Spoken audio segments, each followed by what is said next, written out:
tinggal dikasih micin lah pasti nikmat. Dikasih micin. Micin tuh penikmat segala sesuatu ya. Dan Ya, itu udah betul. hambanya yang luar biasa itu loh. Yang kayak batu karang yang teguh itu tuh, liatin tuh. Apa tuh? Itu ada yang kayak batu karang teguh itu. Ada Bapak Riko Karangetang. Oh, Batu karang yang teguh. Batu Karang Teguh. Ya, ini dia Riko Karangetang. Asik. Wani sekali nama gue ya. Ya, Riko Pester Karang yang Riko dari muda. Yes. Setiap orang yang bertugas di sana pasti akan selalu dipanggil muda ya. Yaps. Iya. Dia dari muda di sana aja. Dari muda. Ya, dan gara-gara PSBB nih dan juga pandemi yang selalu tanpa tanpa panggilan sesaat, kita jadi harus tampil lagi di Zoom lagi. Kalau biasanya kita kemarin udah 2 bulan berturut-turut sebetulnya kita di studio. Iya, kita di studio. Karena demi kesamaan kesehatan. Puji Tuhan selama 2 bulan kita rekaman atau selama 2 bulan kita siaran, selama 2 bulan kita menayangkan gitu ya. Semua kan Pijar TV ini kan kerja terus kan ya. Mereka ada siaran, ada siarannya. Ada siaran lewat taping, ada yang siarannya langsung, ada yang siarannya bikin webinar juga gitu ya. Semuanya segalanya webinar. semuanya segalanya tetap dalam keadaan sehat. Untung, puji Tuhan, alhamdulillah. Wow. Alhamdulillah. Aku tak puji cari mic Tuhan. dulu ya. Itu mukanya ada mic semua, aku gak ada mic. Oke, dan Selasa ini seperti biasa, ini saudara Selasa berbagi dan kita mengingatkan kamu semua bahwa di Selasa berbagi ini adalah waktunya kita untuk kita bisa berbagi sama sesama kita, terus sama orang di sekitar kita dan juga adalah orang-orang yang mungkin teman, saudara, tetangga kita yang mungkin membutuhkan pertolongan kita. Kita baru bisa tahu kalau mereka membutuhkan pertolongan kalau kita peduli, itu intinya. Yes. Oh my Lord. Oke. Ya. Sama seperti kita nih, kita mau ngasih tahu kamu semua untuk kamu peduli sama orang-orang yang belum kenal Injil, supaya kamu juga tetap bisa support Pijar TV melalui Selasa Berbagi ini. Kayak silakan bisa ditampilkan layar pengumumannya oleh satu wanita cantik di belakang layar sana. Layar pengumuman. Ya, kita nggak perlu sebutkan namanya. Ya, Sebut saja Mawar. Ya, nggak kita ya silakan udah bisa sekarang Bu. Ya, kita nggak perlu sebutkan namanya kalau namanya Sundari ya. Kita nggak perlu sebutkan. Ya, dia sedang berusaha untuk bisa membagikan layar. Tuh lihat muncul dia. Seng. Ya. Jadi biasa. Ya, Selasa Berbagi itu mengingat kita semua untuk kita sama-sama nyebarin Injil sampai ke pelosok Indonesia. Dan dengan kamu sebetulnya support Pijar TV, menjadi donatur Pijar TV, donasi yang teman-teman kasih itu akan diberikan atau diprioritaskan untuk menyebarkan penayangan Pijar TV di satelit-satelit yang menjangkau area-area terpencil di Indonesia. Bukan masalah berapa yang diberikan, tapi ini adalah masalah kepedulian. Oleh karena itu teman-teman bisa menjadi donatur dengan mendonasikan ke BCA 5055182121 atas nama Yayasan Pelayanan Media Indonesia. Alright, oke. Kita mau ngobrol-ngobrol dulu. Oh iya, ini buat teman-teman juga ya. Kalau misalnya sekarang ini kita ngobrolnya ngeliat di Pijar TV ini kan lihatnya di Facebook ya, di fanpage ya. Tapi kalau teman-teman mau lihat Pijar TV mau secara lebih langsung bisa lihat Transvision channel 778 atau bisa lihat di Pijar TV. Oh luar biasa. Oke, ada lagi Bu, silakan Bu, lempar lagi Bu. Sep. Iya, oh ya, nih. Inilah yang kita nggak pernah kita belum pernah bagikan ini di Selasa Berbagi. Jadi kalau misalnya teman-teman punya pertanyaan tentang iman atau misalnya sekarang kita mau nanya lebih banyak lagi gitu ya setelah acara selesai, monggo silakan bisa scan QR code-nya lalu juga bisa save nomornya di 0813 8700 7055 atau menghubungi WhatsApp Pijar TV. Ini QR code. Ini namanya QR code ya teman-teman ya. Coba lihat ah. Apalagi. Hup. Pelang. Aduh, oke nanti ini biar kita selipkan nanti. Oke, kita tutup dulu. Ya, sip. Oke, terima kasih. Masuk QR code. Ya. Nanti kita kasih tahu lagi. Oke, sore hari ini kita kedatangan tamu namanya Pester Riko Karangetang. Tadi sudah diperkenalkan. Pester Riko, jelasin dulu dong asal muasal dikau dari mana gitu kan supaya teman-teman kita tahu nih yang lagi nonton acara ini. Cerita dong dari gereja mana, pelayanannya apa di sana gitu. Oke. Terima kasih ini buat kesempatan oleh Pijar TV untuk bisa berada bersama orang-orang yang luar biasa ini. Biasa di luar. Yes. Ya, saya bergereja di Muda, JKI Muda. Ya, Instagramnya Muda untuk Indonesia. Memang concern kita adalah anak-anak muda. Ya, meskipun nanti kita sudah beranjak berusia lebih besar usianya, tetap kita akan menggunakan nama muda, tidak ganti dengan tua. Apa Iya. itu muda? Muda itu menjadi utuh dan asli. Tua itu apa? Tetap utuh dan asli. Oh, iya. Bisa Tetap aja. menjadi utuh dan asli. Oke, thank you Mas Dodi buat perkenalannya. Thank you banget, Yes. thank you banget. Oke, dan sore hari ini kita mau ngebahas satu tema yang ini agak-agak gimana gitu sebenarnya. Ini tuh kita untuk mikirin temanya aja kita perlu doa dan puasa ini kayak gini nih supaya semoga tidak ada hujatan-hujatan. Amin. Semoga supaya jangan disalahartikan gitu kan ya. Kita mau ngebahas satu tema dan ini adalah pergumulan, katanya sih pergumulan setiap anak muda, katanya pergumulan setiap anak muda. Berarti Namanya yang Hah? di muda aja ya berarti. bukan anak-anak gereja muda, bukan. Anak-anak usia muda. Dan Makanya kok ngundang Pastor Riko Pekarangetang ya gitu ya. Yes. yalah. Ya, kita mau ngebahas temanya adalah tentang kecanduan pornografi. Katanya sih gitu ya, katanya ini orang-orang muda. Tapi bener gak sih? Kalau buat teman-teman sendiri, apakah hanya orang-orang yang berusia muda aja yang bisa kecanduan pornografi atau sebenarnya hal ini juga mengikat orang-orang yang udah berusia lanjut mungkin atau misalnya udah dewasa? Teman-teman ada yang punya pendapat? Monggo. Iya, semua Ya, langsung mendekat ke mungkin mic semua.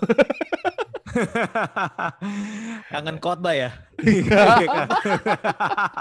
Mimbarnya belum pasang mimbarnya. Ya, silakan teman-teman. Gimana El? Apa ya? Sebenarnya gini, kita harus definisiin dulu pornografi itu apa sih. Nah, jadi supaya Monggo orang El. orang jelas. Kalau menurut beberapa beberapa definisi dia begini. Pornografi itu katanya sih ya adalah materi seksualitas yang dibuat oleh manusia dalam bentuk gambar, sketsa, ilustrasi, foto dan sebagainya yang dapat membangkitkan hasrat seksual dan melanggar nilai-nilai kesusilaan dalam masyarakat. Katanya sebegitu, tapi itu pun masih jadi perdebatan. Jadi sebenarnya gini, faktanya bahwa kalau misalnya memang semua gambar, semua media yang membangkitkan gairah seksual, maka saya bisa bilang bahwa sebenarnya pornografi itu di mana-mana. Jadi mungkin kebetulan ada yang hardcore banget kelihatannya, yang keras banget, tapi ada juga mungkin yang maaf ya di beberapa daerah, beberapa kota mungkin bisa mungkin nggak segitunya, cuma ya itu bisa aja masuk pornografi sebenarnya. Jadi bagi saya sih definisi seperti itu. Nah, kalau dari saya sih di dalam kehidupan digital seperti ini, kalau boleh jujur, kita seringkali kita ngebuka sesuatu, kita nonton, kita main game aja, bisa tiba-tiba masuk gambar-gambar yang sebenarnya kita nggak pengen lihat. So, kalau boleh jujur kita nggak bisa sepenuhnya lepas dari kita nggak mungkin nggak ngelihat kalau misalnya benar-benar manusia yang hidup di internet, nggak mungkin nggak lihat. Tapi kita kan tetap walaupun melihat kita bisa punya pilihan untuk nggak mengikutinya. Kedua, tanpa sadar, tanpa sengaja ngelihat dan kecanduan itu dua hal yang sangat berbeda. Karena seseorang pasti, gue rasa kita semua berempat pasti tanpa sadar pernah ngelihat. Maksudnya lagi jalan tiba-tiba tanpa sadar ngelihat gitu. Atau enggak kita lagi main apa tiba-tiba muncul di internet kita. Jadi sebenarnya itu nggak bisa sepenuhnya ditahan. Tetapi memang responsnya harus dari kita yang benar. Kita yang benar. Reaksi kita ya tentunya. Reaksi kita yang harus benar. Nah, untuk sampai kecanduan itu pun, itu takes time. Nggak mungkin orang tiba-tiba baru ngeliat langsung kecanduan. Namanya candu itu baru terjadi kalau misalnya kita lakukan berulang-ulang sampai akhirnya jadi habit yang buruk. Kalau dari gue sih pornografi kayak gitu sih. Oke. Kalau dari Pastor Riko gimana kok? Menurut lu sendiri definisi dan juga apakah memang hanya untuk orang-orang yang berusia muda aja yang bisa terkena kecanduan ini? Dengan penjabaran yang luar biasa dari Profesor Ragoli. Enggak, kita bisa lihat dari kacamatanya. Dia pakai kacamata kan. Kita bisa lihat itu Google tuh di depan mata banget. Layar putih dengan layar putihnya. Lagi ngeliat. Makanya memang gue cuma ngebaca doang. Terbaik itu sih. Itu enaknya yang pakai rekaman kayak gini dengan bukan rekaman dengan Zoom gini ya. Kita bisa lihat gitu. Emang mendadak ada orang tuh bisa lebih pintar daripada biasa. Emang ngelihat biar gampang. Iya. Nah, kalau dari gue sih menyambung dari apa yang Lewi tadi bilang ya. Karena konten pornografi itu sudah tersebar, otomatis orang pasti lihat. Ya, mau usia berapapun pasti mereka melihat, tapi pilihan mereka untuk menjadi candu atau tidak. Tapi kalau ditanya apakah anak muda yang paling besar presentasinya, saya setuju. Iya, saya setuju anak muda. Cuman mungkin emang pernah survei? ya Ntar ya, ntar aku. Bentar ya, gua buka dulu Biro Pusat Statistik ya. Yes. Tapi memang kalau dibilang ya, anak muda kan yang lebih berada di teknologi. Jadi makanya asumsinya sebenarnya kita boleh bilang bahwa anak muda kebanyakan. Tapi isu yang terbesar sebenarnya bukan ke anak muda, orang tua atau anak kecil yang menontonnya, tapi ke genrenya sih. Ya, biasanya kalau orang bilang orang kecanduan pornografi, biasanya mereka bilang cowok nih. Padahal sebenarnya persentasinya, gue dari satu penelitian lah, itu menyebut bahwa hampir menyamai persentasi si pria. Para pria menonton, si wanita saat ini emang sebenarnya mereka mereka juga menyukai mengkonsumsi area itu tersebut. Oke, jadi nggak harus bahwa yang kecanduan itu selalu cowok gitu ya. Cewek juga punya kecenderungan itu ada gitu ya. Oke. Di gereja kami pun banyak sebenarnya. Okay. Ya akhirnya mereka terbuka bahwa mereka candu. Anak-anak gembala, anak-anak pelayan-pelayan Tuhan, mereka mengakui ternyata mereka candu di pornografi. Yang membuat kami kaget sebenarnya karena mereka wanita, karena kan nggak umum. Iya. Benar. Betul, Pastor Riko ngomong hal yang tepat sekali itu. Kenapa El? Lu punya, maksudnya di dalam pelayanan lu sendiri menemukan hal yang mirip itu? Banyak banget, perempuan tuh banyak banget yang kena juga. Jadi banyak orang bilang bokep itu cuma buat laki.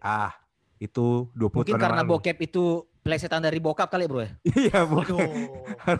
Kurang sih ya, kurang ya. Nyokap ya. Oh wow, luar biasa ya. Jadi kalau cewek tuh nyokap gitu ya. Iya, bokap dikepret jadi bokep langsung keluarnya ya. Ini apa sih? Ya tapi bener sih, realitanya gitu. Perempuan juga banyak kok.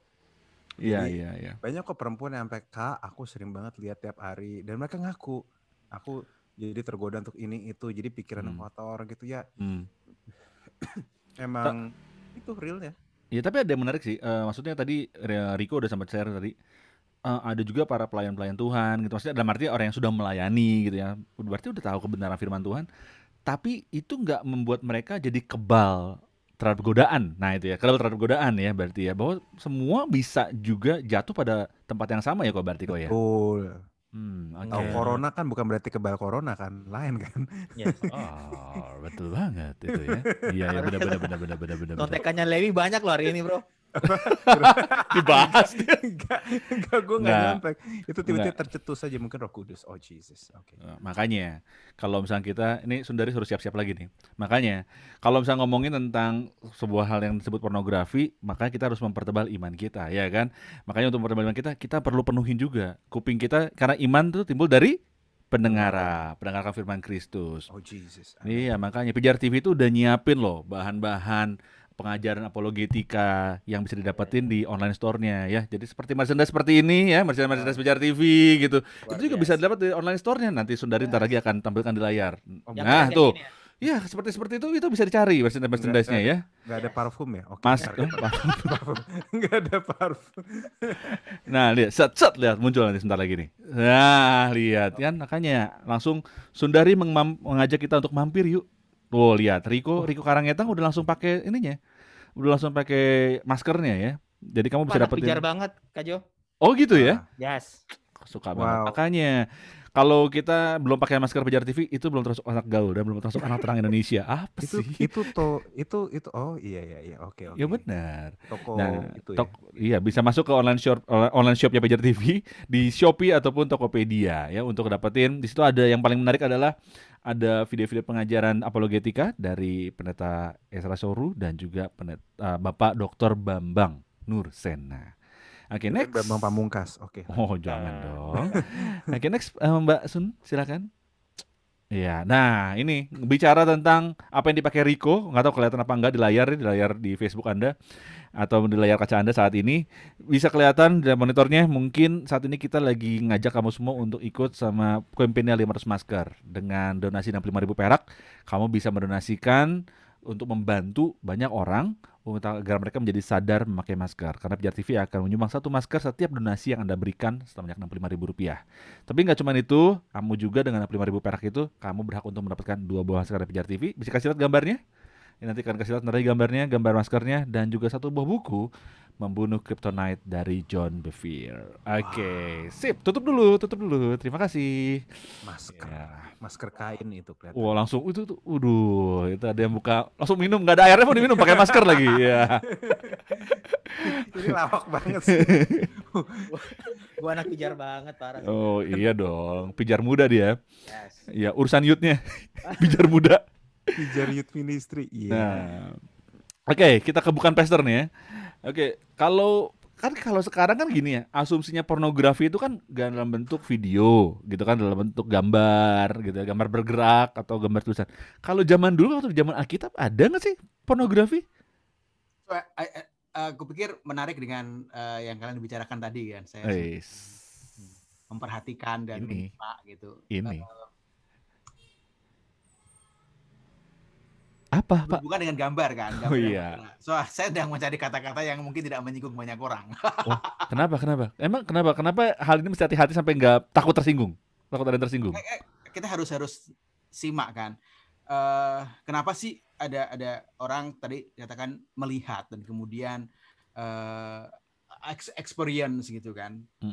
Dalam saat melihat itu kan berarti ada kekaguman di sana, ada sesuatu yang dia cari gitu.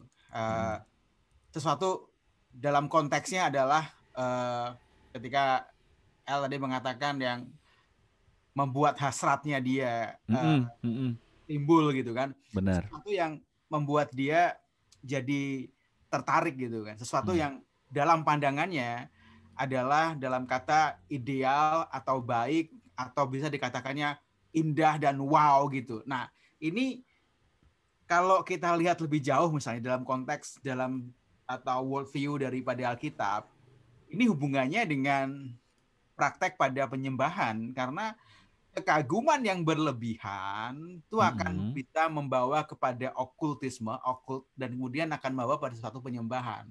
Nah ini menarik karena gini, kalau lihat ke belakang, gila ya, bisa gitu ya? Lihat ke belakang itu kan ada banyak buku. Ya. Walaupun pakai background pijar, dia tetap aja buku masih bisa kelihatan loh. Dari buku-buku itu ketika belajar bisa tahu bahwa zaman dahulu kalau kita lihat penyembahan berhala, lalu yang menjadi personifikasi dari deity atau apa namanya yang disembah tadi, perwujudan dari yang sembah tadi itu adalah patung-patung dalam bentuk seksualitas atau sensual gitu, baik dalam tubuhnya atau tubuhnya utuh itu, atau bagian-bagian vital daripada alat tubuh baik wanita ataupun pria. Itu bisa dilihat dari penyembahan dewanya Moab, dewanya Sidon. Itu seperti itu. Bahkan kemudian lari kepada perjanjian baru di Korintus atau Efesus yang Dewi Diana atau yang tadi Asitoret dan Emos dan segala macamnya. Itu seperti itu. Dan kemudian kalau lihat jauh lagi ke dalam prakteknya adalah ada yang kalau pernah baca ada pelacuran bakti kan. Jadi artinya ke sana, bukan kalau dulu orang lihat dalam gambar dan dalam patung gitu kan, tujuannya ke sana. Pornografi larinya kepada penyembahan kepada berhala, penyembahan kepada bukan Tuhan. Karena lama-lama kalau tadi katakan lebih jauh kemudian kita addicted itu kan. Ya udah dalam diri kita apa yang kita pikirkan. Berarti kalau misalkan kita semacam terikat sama jadi ada hubungannya antara pornografi dengan penyembahan, sehingga kenapa orang terikat sama pornografi itu karena kayak submit sama apa yang dia sembah gitu. Maksudnya seperti itu kurang lebih.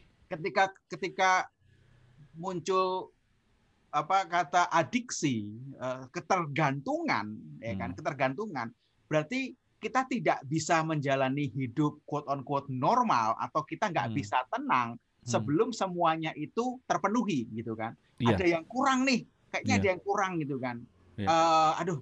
Kayaknya harus gimana gitu kan, harus dipenuhin gitu. Kalau nggak dipenuhin mungkin berbahaya gitu kan bagi dirinya.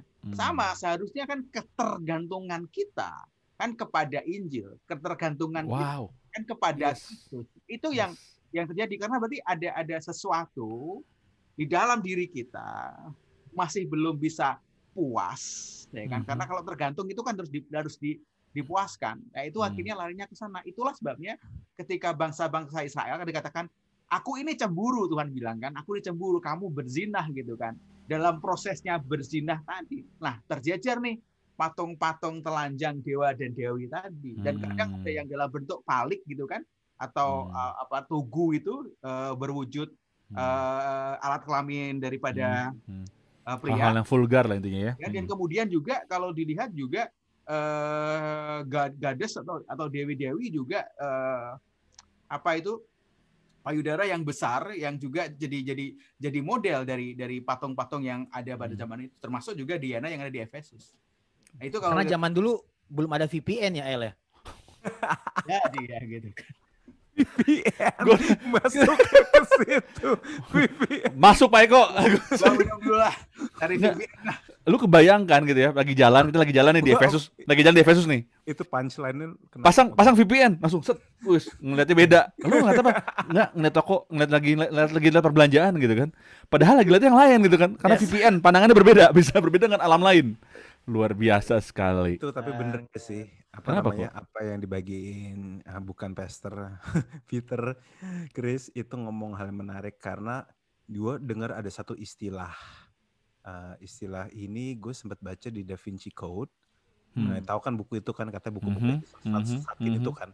Cuma dia itu ternyata memang ada real ya di 4.000 tahun lalu. Namanya Hieros Gamos. Hieros Gamos itu upacara seks memang.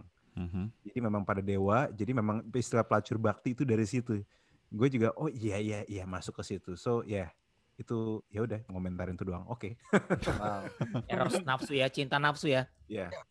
Pada akhirnya pornografi akan ada pada titik jenuhnya gitu kan. Jenuhnya dia harus butuh sesuatu yang lain karena akan kecanduan itu akan meningkat. Dari yang sekedar nonton dan bisa melihat, observe gitu kan, kemudian jadi pelaku gitu kan. Jadi pelaku dan kemudian itu yang peningkatan itu yang semakin parah gitu. Yes. Nah, kita lihat kayak di kuil-kuil itu kan baru dilihat dari dari patungnya gitu kan, dalam patung yang terlihat itu kan di halaman itu kan, nggak perlu pakai VPN kita udah bisa lihat kan gitu kan. Kemudian ada usher-nya gitu kan, bayangin usher-usher-nya gitu kan pasti akan berpakaian yang seronok gitu kan katanya kan. Nah itu sama, pada akhirnya seru ya. Kemudian masuk kan, udah masuk gitu kan, mengamati kita terlibat di sana. Itu sejarah atau masa lalu itu memberikan insight gitu kan bagaimana pornografi ini bekerja. Inspirasi ya, sebenarnya kan semuanya nggak ada yang baru ya. Asik. Semuanya terinspirasi, cuma bentuknya aja dibuat beda. Nah area ini emang Kak Jo, Pastor Chris sama Pastor Lewi, area ini yang jadi concern banget buat gue pribadi. Kenapa? Karena gue juga ada di dalamnya dulu. Oke, ya. Cerita bro. Wow. Boleh ya. Jadi gue dulu download situsnya adalah enggak. Yang pakai VPN itu ya tadi ya. Yes. Zaman sekarang VPN lu tuh sebenarnya ngasih tips loh jadinya. Nah, akhirnya 4 tahun ini kurang lebih gue concern banget di area ini. Gue pelajari lumayan dalam di area pornografi ini. Pelajari dalam arti gini. Kenapa orang jatuh, bagaimana mereka mengatasinya, dan bagaimana candu dari pornografi itu tersebut. Karena ternyata kecanduan pornografi sama kecanduan yang lain itu agak berbeda, Kak. Ada perbedaan yang signifikan antara kecanduan narkoba dan juga kecanduan pornografi. Boleh dibilang kecanduan pornografi ini lebih berbahaya daripada kecanduan yang lain. Kenapa? Kenapa bisa berbahaya? Maksudnya kalau narkoba kan udah jelas itu kan ke otak dan segala macam. Terus kenapa ini lebih berbahaya? Oke, nah gini, di bagian otak kita ada yang di dahi kita di sini nih. Ini ada namanya prefrontal cortex. PFC, prefrontal cortex. Nanti teman-teman bisa yang nonton ini bisa ngecek juga. Nah, prefrontal cortex ini adalah bagian inti dari rasa kemanusiaan manusia. Ya, jadi ketika orang menggunakan narkoba, mereka hanya merusak 5 sel di otak. 3 sel di otak. Sedangkan kalau orang menggunakan menonton atau candu pornografi, mereka merusak 5 sel di otak. Termasuk bagian prefrontal cortex ini bisa menyusut dan rusak. Nah, bagian ini rusak karena 3 hal. Pertama, karena tabrakan langsung yang mengenai dahi. Yang kedua karena narkotika. Yang ketiga karena narkolema. Narkolema apa tuh? Narkolema. Nah, bahkan kecanduan pornografi ini ada sebutannya, dibilang narkolema, narkotika lewat mata. Oh, oke. Nah, itu merusak 5 sel di otak. Nah, itu kenapa kalau kita perhatikan ya, banyak orang saat ini yang punya kasus-kasus aneh, masalah seksual, anak muda perkosa nenek, ada seseorang perkosa binatang. Kenapa seperti itu? Karena kelakuannya, rasa kemanusiaan sudah mulai hilang. Kenapa? Dari sini. Prefrontal cortexnya sudah rusak. Bahkan ada salah satu pembunuh berantai yang terkenal yaitu Ted Bundy ya. Ted Bundy yang membunuh banyak orang, sebelum dia dieksekusi mati dia memberikan pesan, jangan nonton pornografi. Iya, karena rasa kemanusiaannya hilang semenjak dari kecil, padahal orang tuanya ini loh pelayanan. Ted Bundy. Nah, ini rusak narkolema. Nah, kalau kecanduan yang lain, entah adiksi dari narkotika atau rokok atau yang lain, dia menambah, biasanya adiksinya itu menambah volume, menambah jumlah. Tadi Mas Kira sempat bilang kan, menambah jumlah. Jadi kayak ketagihan, adiksi, kecanduan, jadi dia nambah jumlahnya. Dari awalnya pakai 5 bisa jadi 10 dan seterusnya. Nah, sedangkan kalau pornografi berbeda. Dia bukan sekedar menambah jumlahnya, menambah volumenya, tetapi dia mencari yang berbeda.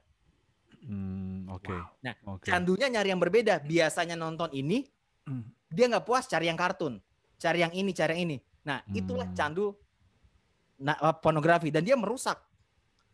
Makin lama sebaran kerusakannya lebih banyak gitu loh nih ya. Banget. Makanya kenapa aku pribadi sih agak gimana, kayak ada diskriminasi terhadap orang-orang yang ini ya. Oh, lu jatuh ini, sedangkan pornografi kan tersembunyi kan, nggak kelihatan kan? Benar. Padahal itu lebih berbahaya loh. Wow. Daripada candu yang lain.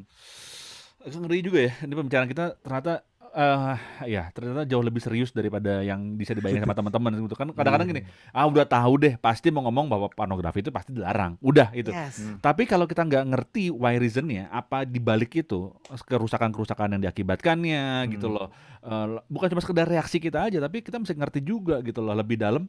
Kenapa hal ini kita berusaha untuk bukan hanya sekedar harus ditolak, tapi juga kita harus tahu kenapa kita bisa mencegahnya dengan lebih baik. Karena penting banget sih Kak, kalau concern kita ke anak muda ya, atau orang-orang yang candu ini untuk lepas, kita bukan sekedar kasih tahu ini dosa, itu nggak membantu. Ya, mereka sudah tahu ini dosa. Benar. Dan nanti Mas Kris bisa jawab Mas dengan langsung dilempar. Ya. Tapi karena generasi ini kan generasi yang butuh tuntunan ya, bukan sekedar tuntutan ya.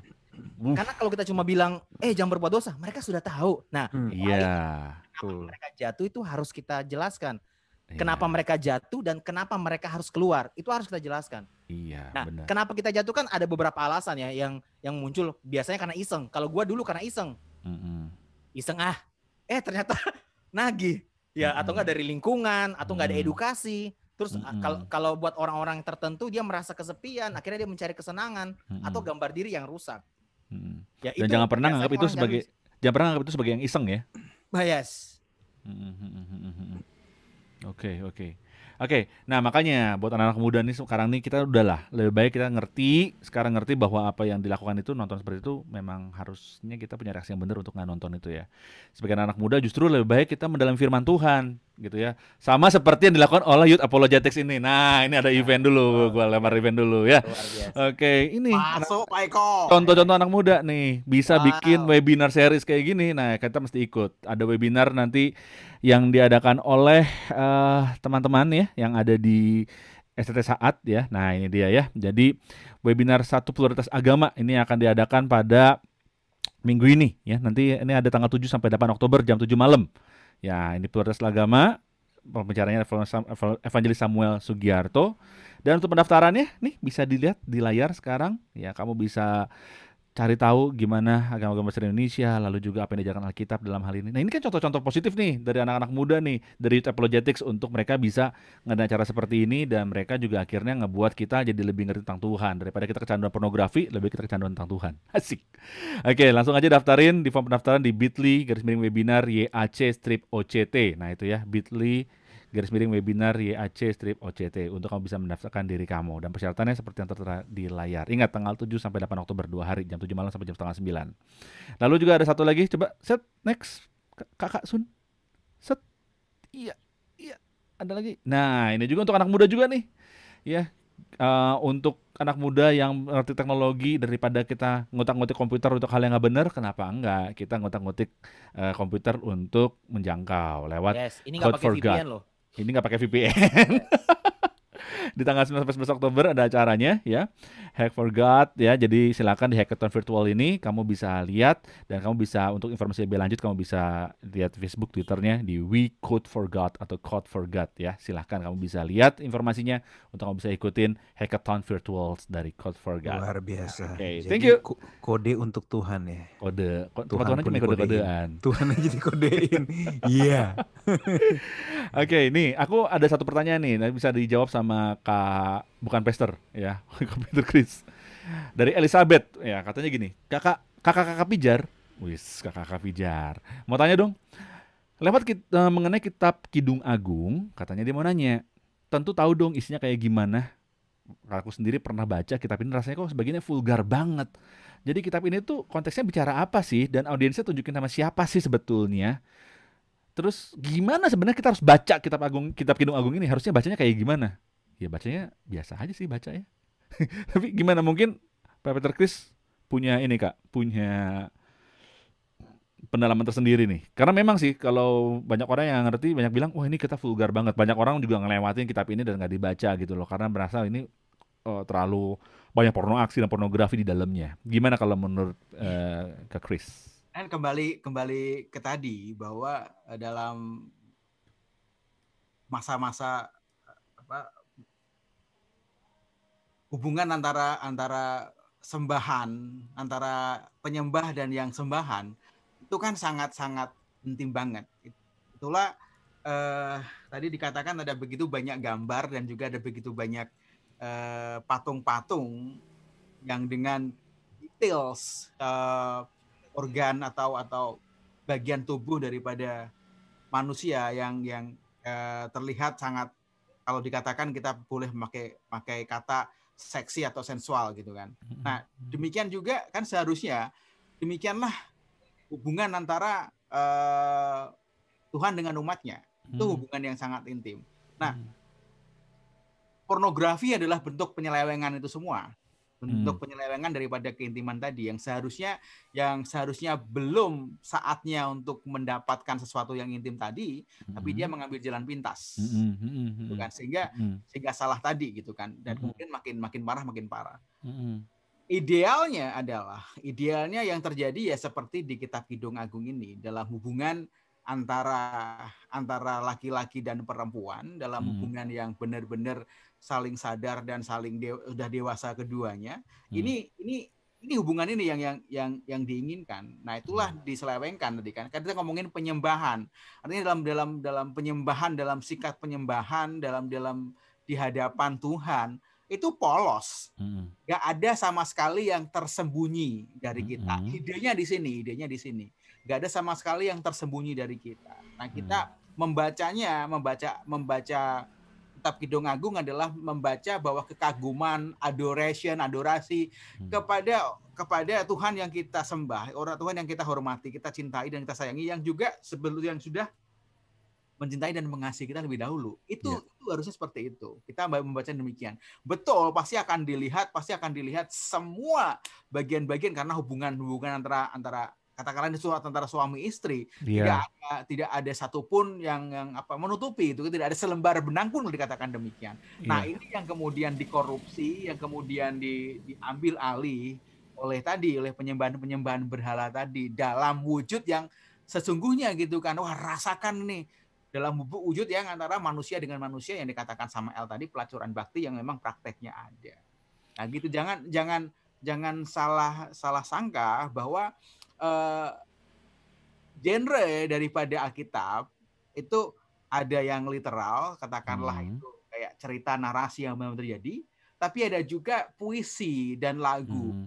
Agung itu adalah puisi dan lagu, mencatat dan menuliskan bentuk kekaguman antar pasangan, mungkin ya antar pasangan, karena ini adalah mereka adalah pasangan yang memang pasangannya sendiri, bukan pasangan orang lain atau membayangkan dia punya pasangan gitu kan, tapi ini real, dia ada di sana.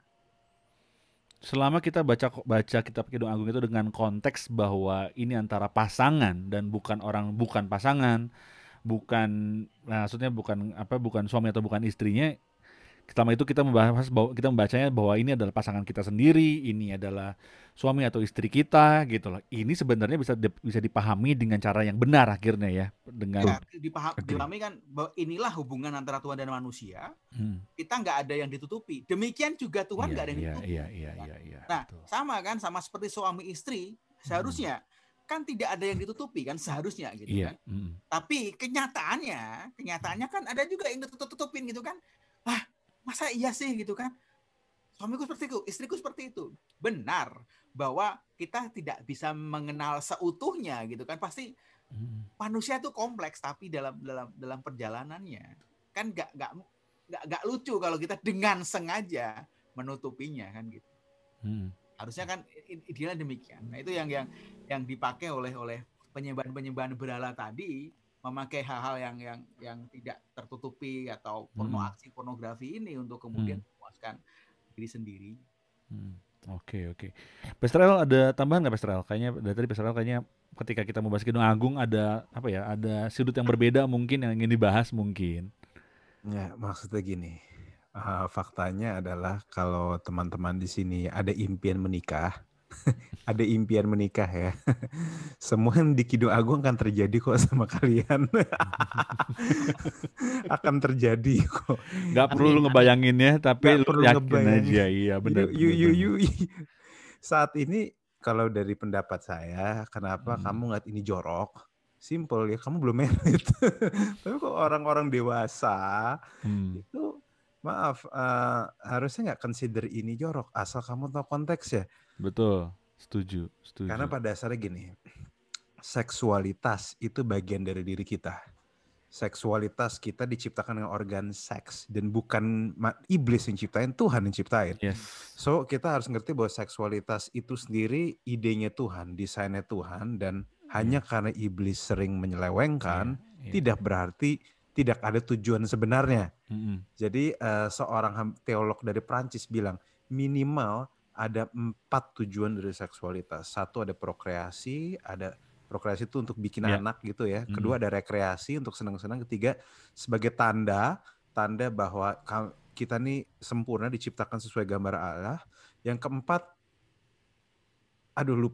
minta maaf. Tapi yang jelas purpose-nya itu ada pokoknya. Nah, jadi kalau dari segi aku sih kitab Kidung Agung ini biarlah kita melihatnya dari konteks yang benar, dari segi kedewasaan lah, bahwa ya someday kita akan alami juga, suatu saat kita akan kita nggak perlu semua tuh kita anggap jorok juga gitu maksudnya. Kalau misalnya kamu belum mau baca, that's fine.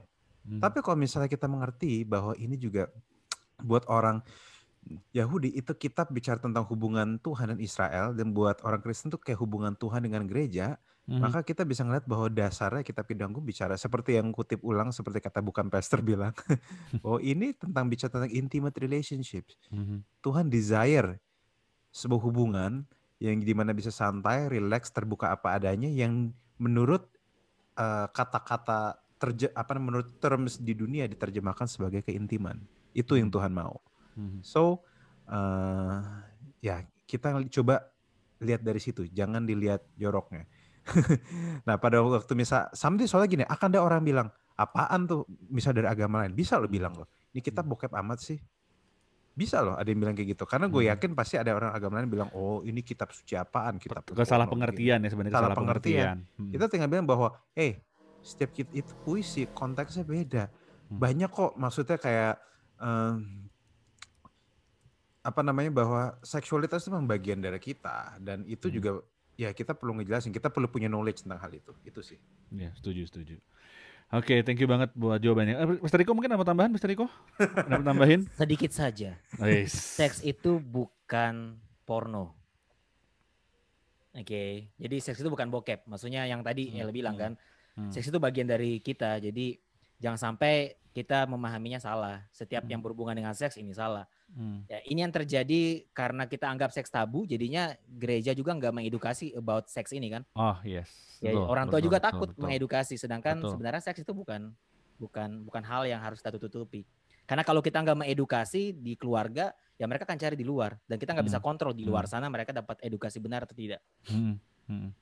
Oke, thank you banget. Oke, itu adalah pertanyaan dari Elizabeth. Semoga menjawab dari apa yang ditanyakan. Thank you banget. Ada pertanyaan-pertanyaan yang udah masuk. Ada dari, saya mau nyapa-nyapa dulu ya, yang udah masuk ya. Ada Amalena, lalu juga ada Elizabeth WH, Wati, Virala Bewa, thank you banget. Ada Beni Budianto, kok Beni, thank you udah masuk juga ya. Lalu juga Hambanya. Iya, siapa lagi yang mau masuk silakan ya. Kalau ada pertanyaan-pertanyaan, kamu bisa masuk ke komen di Facebook untuk kita bisa ngobrol bareng, bisa nanya bareng ya. Dan thank you juga buat teman-teman yang udah likes ya. Ada cukup banyak orang-orang yang udah likes juga. Thank you. Oke, berarti kalau misalnya kita boleh ngobrol tentang tadi ya. Kita tadi udah mulai ngobrol tentang pornografi. Lalu juga tadi sempat menyinggung soal ada keinginan gara-gara nonton pornografi, ada keinginan untuk melakukan hubungan seksual sebelum waktunya gitu. Intinya kan seperti itu ya. Gak bisa ya memang. Nggak, maksudnya orang tuh jadinya nggak bisa menahan untuk nggak praktek, nggak melakukan. Makanya ada keterkaitannya, dosanya nambah lagi satu hal dari nonton, akhirnya pengen melakukan gitu loh, dan akhirnya bisa lebih lagi dan lebih lagi ya. Atau ada orang sebenarnya bisa sih, saya bisa pilih kok nonton nggak ngelakuin, ada nggak sih bisa kayak begitu? Dari siapa dulu? Mungkin ada yang mau jawab mungkin. Sebelum nanti kita ada pertanyaan yang akan masuk nanti dari. Ya gini, kalau misalnya kita on the way ke arah jalan yang sama terus-menerus, cuma masalah waktu kita pasti nyampe sih di tujuan di situnya sih. Jadi kalau ada orang bilang milah, gue cuma bisa bilang akan ada waktunya. Kalau dia begitu terus, dia nggak bisa milah. Akan ada waktunya. Mungkin kalau misalnya awal-awal gitu, awal baru sekali pertama kali, mungkin ya, I don't know, mungkin bisa milah. Tapi kalau udah lama-lama begitu terus, rasanya karena logika kita itu jadi buntu, nafsu kita yang naik, akal sehat kita melemah, rasa-rasanya kemampuan memilah itu akan sangat melemah. Gini, kemampuan kita memilah itu berasal dari akal sehat, akal budi. Dan pada waktu nafsu yang naik, akal budi itu ketutup. Ini gue gak bakal bahas ilmu, ini bahasa realnya aja. Iya. Dan saat akal budi itu tertutup, kita akan sulit memilah, menentukan mana yang baik dan mana yang jahat. Gini, kalau misalnya si kasus-kasus itu deh yang perkosa nenek, perkosa kambing dan apa sebagainya, apakah bagi mereka memperkosa itu salah apa enggak? Gue rasa kalau misalnya diajak ngomong pasti salah. Kalau ditanya, misal polisi nanya, salah enggak? Mereka pasti tahu mereka salah, tapi mereka paling jawabannya, maaf kilaf mas, keseringan lihat di video di handphone. Jadi ini bukan masalah mereka tahu yang beneran salah apa enggak, tapi karena mereka akal budinya berhenti sampai nafsu mereka naik, and ya itu sih. Jadi it's kalau gue sih bisa bilang it's a dangerous game. Itu aja sih. It's a dangerous game. Ya, makanya kita jangan bermain-main ya. Tadinya yang kita anggap iseng, yang kita anggap itu karena nggak enak sama teman-teman ngajakin dan kita akhirnya ya udah gue ikut, itu bisa jadi lubang pertama kita untuk akhirnya kita masuk lagi kepada kecanduan yang lain ya. Oke, ada satu pertanyaan nih muncul. Gue boleh tambahin sedikit kan Kak? Oh oke, sebelum masuk pertanyaan, oke silakan kok. Karena gini, kita itu akan selalu menjadi apapun yang sering kita konsumsikan. Kita akan menjadi seperti apa tergantung dari apa yang kita konsumsikan. Yes. Ya, kita jadi badan kita jadi membesar karena kita mengkonsumsi tertentu. Ya, kalorinya besar ya kita konsumsi itu jadi badan kita jadi makin besar. Nah, sama juga. Kalau yang kita konsumsi adalah hal yang demikian, itu pasti akan lama-lama yang tadi El bilang, lama-lama pasti akan meledak, tinggal tunggu waktu aja. Ya, untuk jadi angka 10 kan melalui angka 1 dulu kan. 1, 2, 3 sampai jadi 10. Ya jadi kalau tahu ini udah salah langsung segera tinggalkan menurut aku. Karena salah satu efek kenapa kita harus tinggalkan pornografi adalah yang tadi kan kecanduan. Yang kedua adalah dia menghancurkan perilaku. Yes. Ya, kenapa? Prefrontal cortexnya kena. Aduh. Gila ya. Gini ini jauh lebih gawat dari yang kita bisa perkirain ya. Ya. Nggak cuma sekedar kecanduan nontonnya doang ya. Yes, dia bisa mengubah perilaku, Kak. Oke. Nah ini ngomongin tentang perilaku, ini ada satu pertanyaan yang muncul dari pemirsa Pijar TV. Ya boleh tampilin juga oleh Sundari nanti. Shalom katanya, saya seorang ibu ya di Manado, katanya gini, mau bertanya, setiap suami saya mau berhubungan intim, dia suka putar film porno dulu katanya supaya timbul birahinya. Pertanyaannya, ini kan udah suami istri sebetulnya. Hubungan suami istri itu adalah hubungan yang wajar kan ya. Tapi memang suaminya punya keinginan kalau misalnya sebelum berhubungan dia nonton porno dulu. Nah, pertanyaannya apakah ini dosa? Mungkin ini dulu deh, bukan pester dulu lah ya, yang jawab dulu lah ya. Pertanyaannya dahsyat. Ini ya kita ngerti bahwa kita nggak cuma bicara soal dosa dan bukan dosa, tapi ketika ada pertanyaan seperti ini pastinya ada sisi krisis iman gitu yang ya si ibu ini membuat dia resah gitu dan ingin tanyain. Kira-kira gimana? Christopher Tapiheru atau Pastor Chris Ajab itu kan Peter yang mana? Gimana bro? Kembali kepada apa yang kita katakan tentang pernikahan atau perkawinan gitu kan. Lembaga pernikahan itu apa sebetulnya? Ya hakikatnya kan dikatakan Yesus juga mengulanginya lagi kejadian dan Yesus mengulanginya lagi bahwa laki-laki dan perempuan mereka keluar meninggalkan bapak ibunya dan menjadi satu gitu kan. Iya. Jadi satu. Nah, tidak ada dikatakan ada pihak lain gitu. Jadi kalau kemudian dalam proses keintiman perilaku seksualnya melibatkan pihak lain, nah berarti dalam kehidupan pernikahannya sudah tidak sehat dan dalam kehidupan pernikahannya sudah tidak menuruti Alkitab dia lagi, apalagi kemudian dikatakan kalau diberkati secara Kristen bahwa hanya ada satu istri dan satu suami gitu kan. Kemudian dalam masuk dalam tempat yang sangat sakral. Kita ngomongin kan ini soal hubungan yang intim itu kan sakral. Masuk dalam tempat sakral kita melibatkan orang lain gitu kan. Betul. Kemudian yang terjadi bisa saja yang ada dalam pikirannya bukan istrinya atau bukan suaminya, tapi aktor atau aktris yang ada dalam film porno tadi. Dan ini sama seperti yang dikatakan Rico tadi, itu sudah bahaya di sini gitu kan. Dan tidak akan berhenti di situ. Kalau tadi dari semua definisi akan ada eskalasi. Tidak mungkin kalau tidak di-stop, tidak hanya akan melibatkan film gitu kan. Ini bisa aja melibatkan pemeran filmnya dalam saya katakan dia akan kita ajak orang lain dan seterusnya karena akan mengalami eskalasi. Ini kalau tidak nonton dia nggak bergairah Kak Pastor Pak Pendeta. Terus kemudian udah nih berkali-kali nonton. Wah mah gue udah nggak ngeh lagi nih kalau nonton udah nggak bisa on lagi nih. Kita coba yang lain yuk gitu kan. Ini demi kamu loh, demi sampai kamu puas. Nah ini sudah salah dalam karena ada satu, mereka harus meninggalkan kedua orang tuanya dan menjadi satu gitu kan. Dan kemudian bawa oknum lain masuk ke dalam pernikahan mereka. Yang pertama dalam bentuk imajiner tadi, animasi gitu kan, animate itu satu yang buatan, kemudian ya lama-lama akan jadi eskalasi. Ini sesuatu yang harus stop sekarang gitu kan. For the sake of your marriage gitu. Kita nggak ngomongin dosa loh, kita ngomongin dosa udah jelas gitu kan. Tapi kenapa itu dosa? Kenapa kok Tuhan? Ya, itu yang paling penting, betul. Itu for your own sake, for your own marriage gitu. Itu sih kalau gua lihatnya sih. Kembali kepada definisi El jago nih. Langsung dioper. Gimana ya? Slam dunk. Oke. Jadi ini gue akan share satu kasus lain. Ada satu orang yang dia pengen istrinya sama cowok lain, tapi di depan matanya dia. Oh, oke. Jadi yang dikirim CH lah ya, CH ini ya. Imajiner ya. Kalau ini real thing. Dan kalau misalnya ditelusurin, ini mereka tidak langsung kejadian. Ini karena eskalasi dari apa yang dilakukan oleh lakinya dari awal.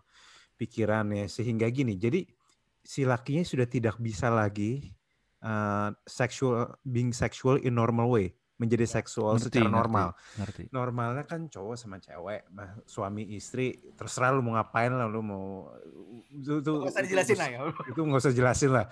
Cuma poinnya adalah untuk keintiman kalian berdua. Dan itu terjadi, beneran terjadi di kota ini. Jadi swinger party itu beneran ada. Dan juga dia bilang alasannya sama, ini untuk kita berdua, for both of us. Dan bahkan mungkin teman-teman pernah tahu di sekitar 1 tahun lalu sempat ada video yang gempar, yang dari Garut atau apa gitu. Alasannya sama, karena untuk keutuhan rumah tangga kita berdua. Jadi gini, satu sisi memang bisa dimengerti bahwa seks adalah salah satu poin. Kalau beberapa riset bilang bahwa 3 hal yang fondasi pernikahan, 3 hal tuh. Nomor 1 tuh komunikasi, kedua duit, ketiga seks. Nah, jadi sebenarnya mungkin alasannya itu bahwa ini untuk keuntungan seksualitas kita berdua, ya sebenarnya mungkin sekilas maksudnya baik. Cuma itu terjadi gara-gara sudah ada eskalasi dari hal yang miring tersebut dari awal. Jadi alasannya sehingga jadi makanya perempuannya kemakan. Sehingga jadi begitu.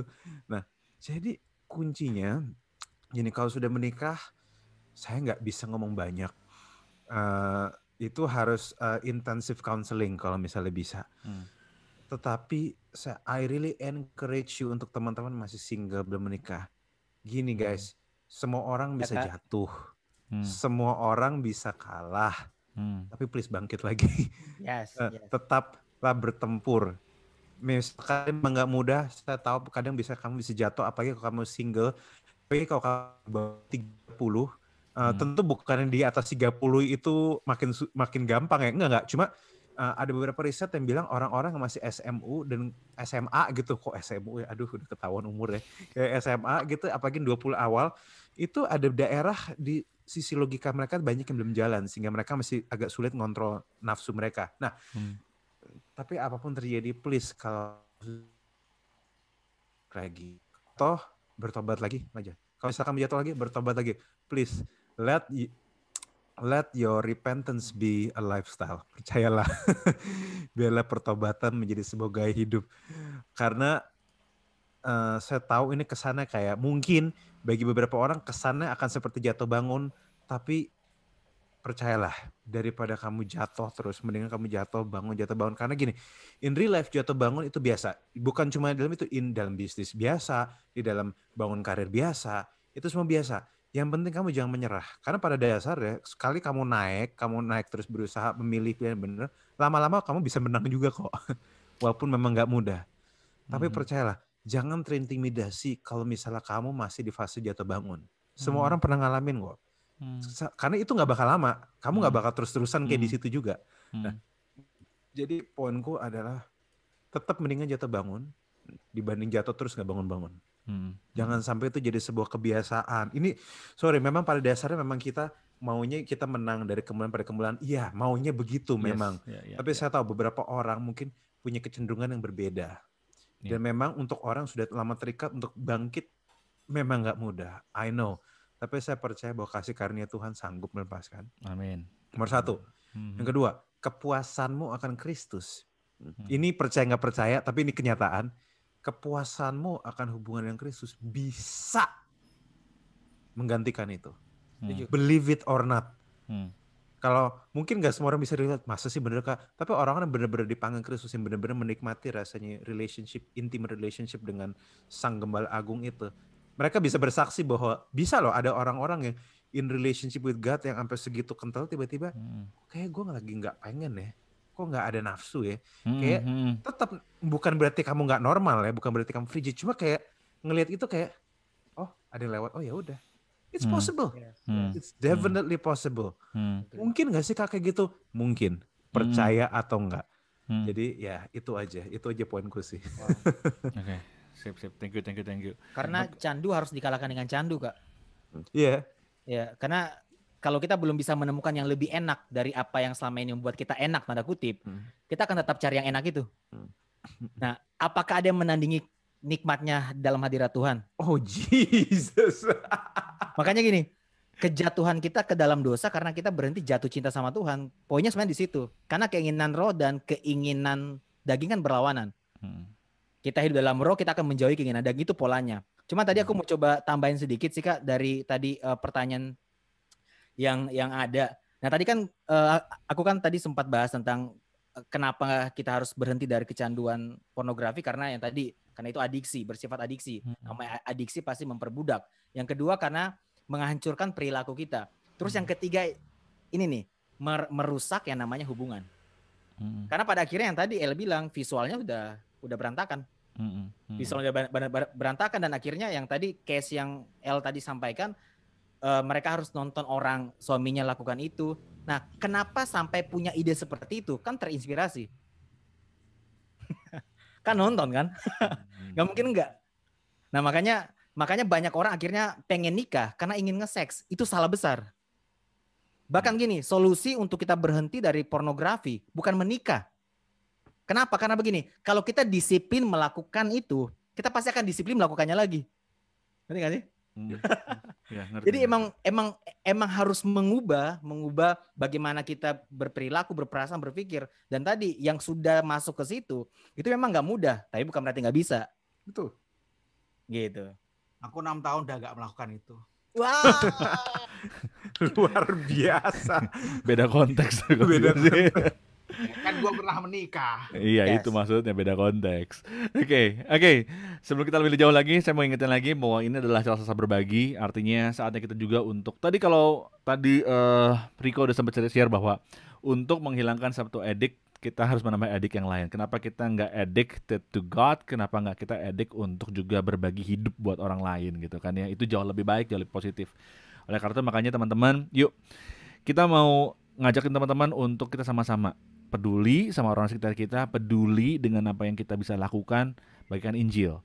Nah, Pijar TV melakukan itu. Pijar TV menyiarkan kabar baik sampai ke seluruh pelosok Indonesia, dan kenapa kita nggak dukung? Kenapa kita nggak support Pijar TV untuk bisa melakukannya?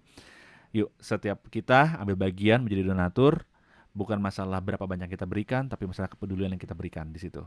Ya, BCA 5055182121. Sekali lagi BCA 5055182121 atas nama Yayasan Pelayanan Media Indonesia. Ya, jadi teman-teman, saya mengajakkan teman-teman semua untuk terlibat di dalamnya ya, untuk sama-sama terlibat menjadi donatur dari Pijar TV.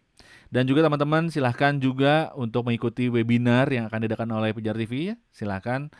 Nah, ini untuk minggu ini adalah webinar dari Pak Bambang Nursena. Nah, ini penting banget ya, setiap hari Kamis 2 minggu sekali ini kita ada pembahasan tentang dialog teologis lintas iman. Markus bukan saksi mata. Wah, ini ya menarik banget untuk kita bahas. Menarik banget untuk kita bisa pelajari sama-sama di acara di hari Kamis tanggal 8 Oktober 2020. Dan khusus dengan biaya pendaftaran Rp100.000, kamu bisa ngikutin pengajaran dari dialog teologis lintas iman dari Pak Bambang Nursena ini. Dan jangan lupa untuk pendaftaran kamu bisa daftar ke bit.ly/dialog lintas iman hari Kamis jam 7 malam. Lalu hari Senin minggu depannya jangan lupa untuk mengikuti diskusi online dari Bapak Pendeta Esra Alfred Soru ya. Bapak Pendeta Esra Soru akan membahas tentang apa kata Alkitab tentang akibat dan hukuman dosa. Nah, ini ada hubungan ini sama pornografi ini. Apa hubungan dengan dosa ya, akibat dan hukuman dosa. Langsung aja, jangan lupa tanggalnya hari Senin 12 Oktober 2020 jam 7 malam. Dan linknya itu bit.ly/diskusi online Pijar TV. bit.ly/diskusi online Pijar TV. Untuk kontak person atau informasi kamu langsung bisa menghubungi Sundari di 0813 11 30 582 ya, 0813 11 30 5882. Oke, kita akan masuk ke pertanyaan lagi ya. Boleh ya, ini ada banyak pertanyaan yang kita mesti bahas nih dari para pemirsa Pijar TV, teman-teman. So, I think ini adalah satu yang baik banget ya kalau misalnya kita bisa melihat segala sesuatunya dari sisi yang positif ya tentunya ya. Oke, tapi teman-teman ada hal lain nggak sih yang teman-teman mau bayangin? Apa yang mau di-share mungkin? Ada nggak sih? Belum ya? Lihat dulu ini aja ya. Lihat pertanyaan dulu ya. Sundari tadi udah share. Oke, Sun. Boleh, Sun? Ya. Ini semakin sengaja aku manggil nama Sundari supaya semakin penasaran orang ya. Siapa itu Sundari gitu kan ya. Oke, sebentar. Oke, nah ini pertanyaannya. Oke, boleh timbul pertanyaannya, sorry. Oke, sebentar. Selamat sore, saudara-saudara yang terkasih. Saat saya ini orang yang kecanduan dalam menonton video porno. Setiap saat saya nonton video porno dan sehabis saya nonton video porno, saya selalu janji bahwa saya nggak akan nonton lagi video porno. Tapi saya terus nonton. Saya meminta masukan. Saya harus buat apa? Karena saya pengen banget untuk ninggalin kebiasaan saya ini. Dan apakah Tuhan masih mau peduli dengan saya atau tidak sebetulnya? Karena saya terus berjanji tapi terus melanggar. Oke, thank you. Oke, siapa yang mau jawab nih, teman-teman? Silakan. Ada yang mau membantu saudara kita ini? Ayo, siapa dulu? Ayo. Jadi gue dulu deh. Oke, Yes. langsung. Sebenarnya orang ini, maaf ya, bukannya mau gimana ya, tapi dia juga ada kesalahan. Kesalahannya apa? Satu, dia janji sama Tuhan untuk tidak melakukannya lagi. Pertanyaan gue cuma satu, siapa sih yang bisa lepas dari dosa dengan kekuatan sendiri? Itu nomor satu. Harusnya dia jangan janji sama Tuhan, tapi justru dia minta tolong sama Tuhan. Itu dua hal yang sangat berbeda. Yes. Serius, itu dua hal yang totally different. Dia kasih bilangnya gini, yang gue tangkap dari kata-katanya dia adalah dia kayak janji sama Tuhan. Tuhan, saya janji saya gak bakal gini lagi. Iya. Atau terus kedua, dia bilang kalau misal saya udah lakukan, saya udah coba tapi masih gak bisa, apakah Tuhan masih sayang sama saya? Nah, berarti dia ini, maaf, tapi dari kata-katanya gue bisa bilang bahwa tampak ya, dia berusaha lepas dengan mengandalkan kekuatannya sendiri. Dan kalau boleh jujur, ini there's no way you can do it. Lepas dari seksualitas pornografi, seperti pornografi tanpa kekuatan dari Tuhan, it's bullshit, sorry ya. Gak bakal pernah bisa. Kenapa? Karena firman Tuhan jelas bilang, semua manusia sudah berdosa dan telah kehilangan kemuliaan Allah. Nggak mungkin. Kalau misal memang kita bisa lepas dari dosa kita sendiri, percayalah Yesus Kristus nggak perlu turun. Tapi justru kita pada waktu kita berdosa, jangan lari dari Tuhan. Justru larilah kepada Tuhan. Praktisnya gimana? Mungkin daripada kita ngomong bahwa Tuhan saya janji saya nggak bakal lakukan ini. Mungkin doanya perlu dia ganti. Tapi dengan sepenuh hati dia bilang, Tuhan inilah keadaan saya. Saya terikat. Saya nggak bisa buat apa-apa. Tapi entah kenapa engkau mengasihi saya. Thank you. Tapi saya tahu kuasamu cukup untuk melepaskan saya. Tuhan, ajar aku untuk berjalan. Aku tahu kalaupun aku jatuh, aku masih jatuh dalam kasih karunia-Mu Tuhan. Tuhan, aku mau lebih baik. Aku mau, Roh Kudus help me. Aku tahu bahwa gak ada satupun yang bisa memisahkanku dari kasih-Mu. Kadang mungkin daripada kamu, prinsip saya gini, kalau mau lepas dari dosa, jangan belajarlah untuk gak sin conscious. Kamu conscious itu sama dosanya terus. Tapi belajarlah untuk istilahnya Christ conscious. Kesadaranmu itu bukanlah di dosanya. Kesadaranmu itu ada di Kristus ya. Jadi yang kamu deklarasikan itu bukannya bahwa kamu berdosa, kamu apa, tapi kamu diampuni, kamu dikasihi, kamu dicintai, kamu bisa gagal tapi kamu diampuni, kamu bisa gagal tapi kamu bangkit lagi. Karena Kristus dimati bagi kamu selamanya tidak akan berpisah dari Tuhan. Berangkat dari situ dulu. Kalau dari gue, be Christ conscious. Itu dulu berangkatnya. Dia masih sin conscious ini. Iya sih. Tapi kebayang gak sih teman-teman bahwa kalau kita ngerti bahwa itu kan tergantung reaksi kita ya sebenarnya ya. Tergantung reaksi kita sama keputusan kita untuk nggak nonton pornografi gitu kan. Tapi kita pernah nggak sih mikirin bahwa gimana sama korban dari gara-gara orang yang nonton pornografi itu sendiri? Ya kan, dari tadi kita sepanjang tadi kan kita ngebahas tentang pertanyaan-pertanyaan yang muncul karena saya kecanduan, Kak, saya melakukan ini karena saya sering nonton dan segala macam. Tapi gimana dengan pertanyaan sekali muncul gini, Kak, aku sebenarnya hancur sih. Ini dari pertanyaan dari WA nih. Aku sebenarnya hancur banget. Aku seorang istri dan ngalamin seperti yang KL tadi cerita. Wow. Dia harus nonton aku semacam digauli sama laki-laki lain, barulah kemudian dia sama aku. Ini serius katanya. Aku sih ngerasa gak bisa dilanjutin lagi pernikahan kayak gini. Gak pernah kebayang pada saat kita mau nikah, bahwa dia akan perlakukan aku kayak gini. Dan aku tahu aku nggak mungkin ninggalin pernikahan ini kan. Tuhan bilang bercerai itu salah. Tapi aku udah sampai di stage aku nggak bisa memandang suamiku dengan cara yang sama. Dan aku yakin kalau kita konseling pun kayaknya buat suamiku ini bukan sesuatu yang salah. Apa yang harus dilakukan?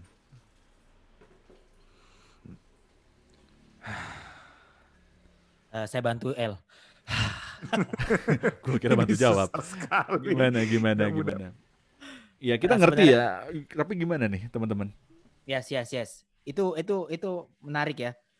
Ternyata yang tadi El sampaikan ada orang juga yang mengalami struggle yang sama juga ternyata, dan memang nggak mudah di situasi dari si istri yang mengalami yang menjadi korban dari efek dari pornografi ini.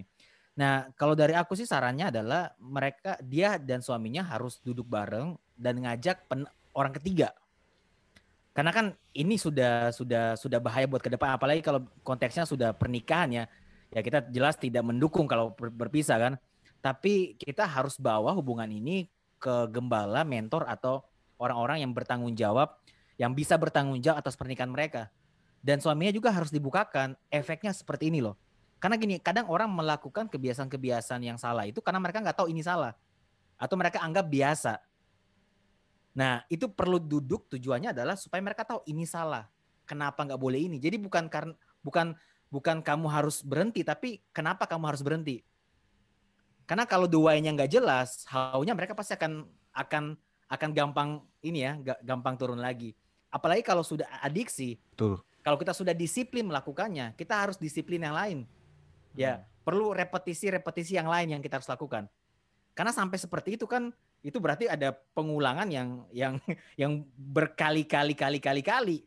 Ya, jadi dia butuh pengulangan yang berbeda untuk mengubah perilakunya. Nah, makanya perlu orang lain sih kalau saran aku. Karena mereka sudah menikah. Kalau ada gembala, mentor sih puji Tuhan kalau ada ya. Itu mereka harus bawa. Karena kasihan aja ke depannya itu akan berbahaya buat pernikahan mereka. Kalau yang lain, Om Peter Chris mungkin Om, karena ini gimana ya? Ini kan nggak kita paham lah, ini sulit banget gitu loh, apalagi berhubungan intim itu adalah sesuatu yang sakral dalam sebuah pernikahan kan gitu ya, apalagi melibatkan orang lain gitu loh. Itu gimana?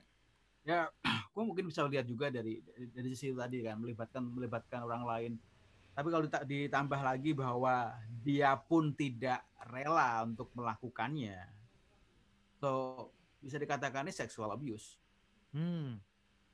Jadi kita belum ngomongin dosa atau tidak gitu kan, itu udah jelas di situ udah dosa gitu kan. Tapi dia merasa juga tidak suka gitu kan, tidak ada concern di sana. Artinya ya harus dikomunikasikan dengan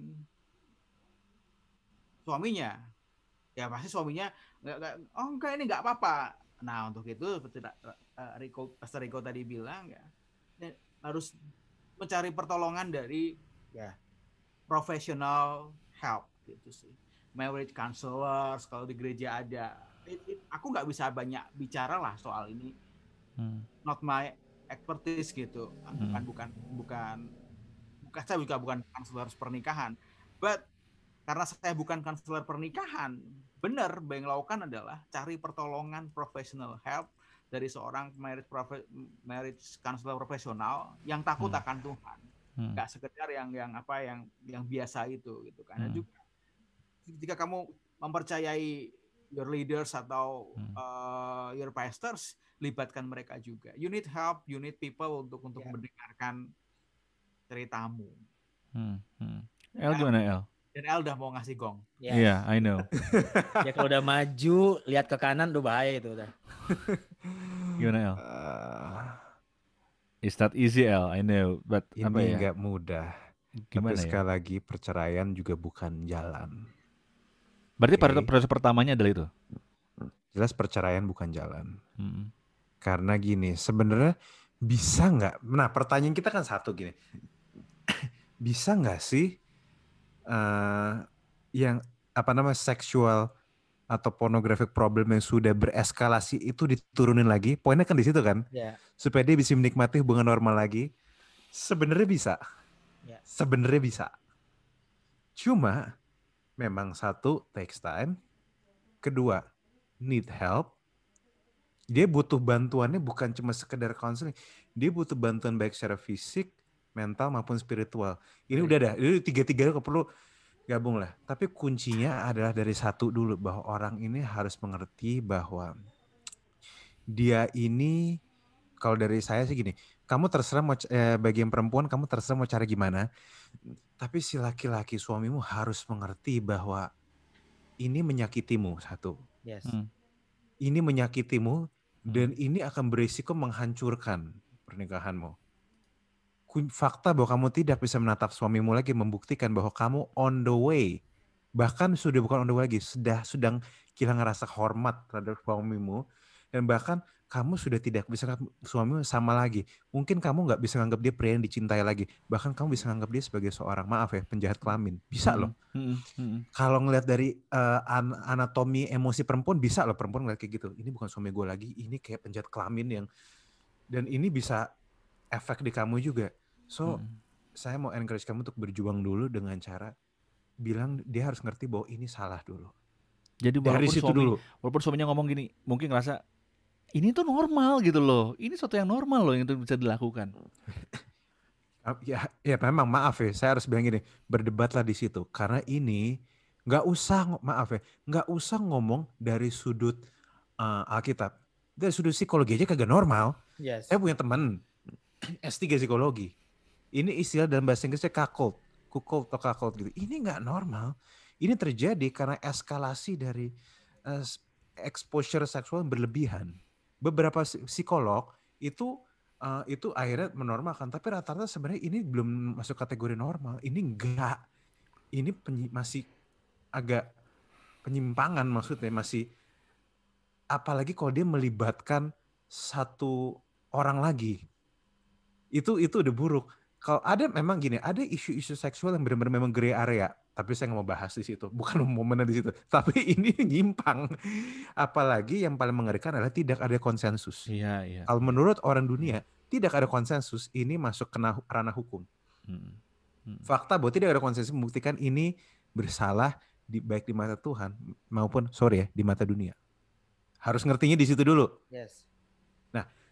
Nah kalau sudah misal dia bilang dia udah ngerasa oke, ini salah, this is bad, dia harus tahu dulu itu bad, baru pelan-pelan bisa.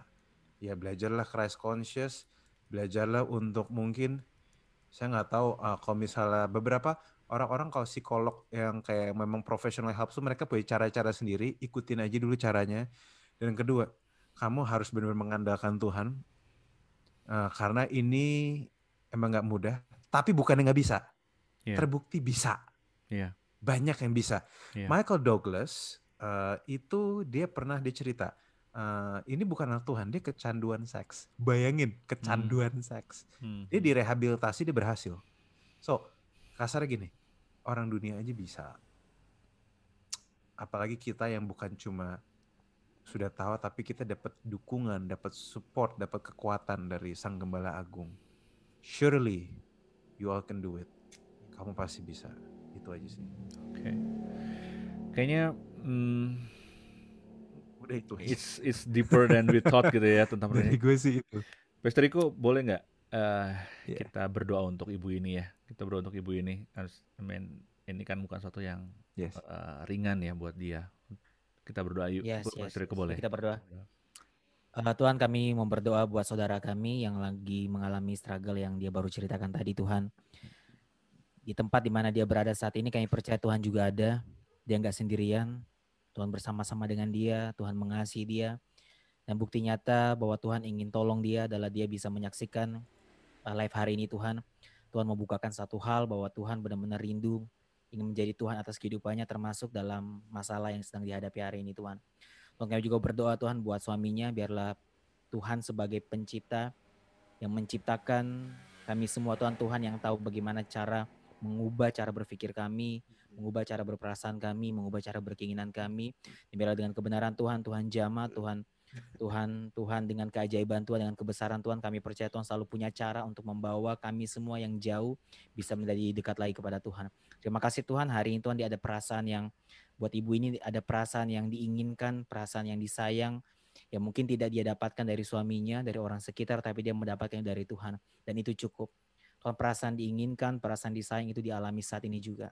Tuhan peluk dia, Tuhan jamah dia dengan kasih-Mu, dan dia merasa bahwa hari ini dia nggak sendiri lagi. Tuhan bersama-sama dengan dia, dan Tuhan ingin selamatkan pernikahannya. In Jesus name we pray. Amin. Amin, dalam nama Yesus. Ya, buat teman-teman yang udah ngirimin komennya, dan juga buat teman-teman yang udah ngelihat acara ini bukanlah sesuatu yang mudah ya, sesuatu yang mudah untuk kita bisa lewati. Terutama doa kami tadi untuk ibu tadi ya, terakhir ya, itu kita bisa bilang bahwa kita nggak bisa berbuat banyak karena kita bukan expertnya. Don't rely on us, jangan bergantung pada kami sepenuhnya, karena apa yang kami lakukan hanya bisa ada sejauh doa bersama Anda, bersama kamu. Rely on God, bersandar sama Tuhan, karena Ia adalah Allah yang mampu untuk melembutkan hati siapapun.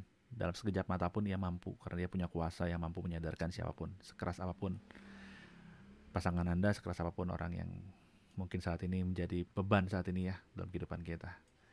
Oke, thank you Pastor Al, lalu Pastor Chris, dan juga Pastor Rico untuk waktunya. Ya, pembicaraan hari ini agak berbeda ya, ajarannya agak berbeda, tapi gue yakin bahwa ini akan jadi satu yang baik ya.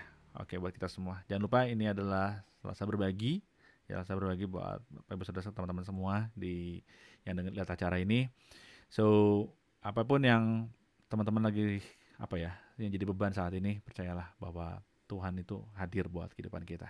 Oke, sekali lagi Pastor Chris, thank you buat masukannya, buat Raguel Lewi.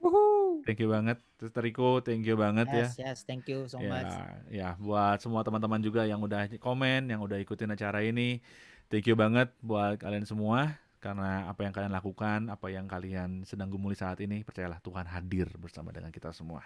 Kita ketemu lagi minggu depan di acara Selasa Berbagi jam 5.15 waktu Indonesia Barat. So, jangan kemana, tetap stay tune aja di Pijar TV, karena Pijar TV adalah terang bagi Indonesia. Kok kalau di studio lebih semangat daripada di sini. Sekali lagi dong, Pijar TV, terang bagi Indonesia. Oke. Thank you banget teman-teman ya. Oke, God bless semua.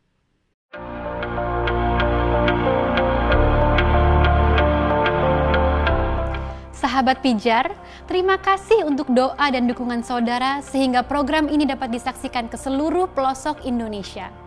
Bagi saudara yang ingin berpartisipasi dalam pelayanan Pijar TV, partisipasi donasi saudara dapat dikirimkan ke rekening BCA yang tertera di layar kaca saudara dengan nomor 5055182121 atas nama Yayasan Pelayanan Media Indonesia. Kami sangat bersyukur atas partisipasi saudara. Seberapapun persembahan kasih saudara sangat memberkati pelayanan ini. Salam terang bagi Indonesia.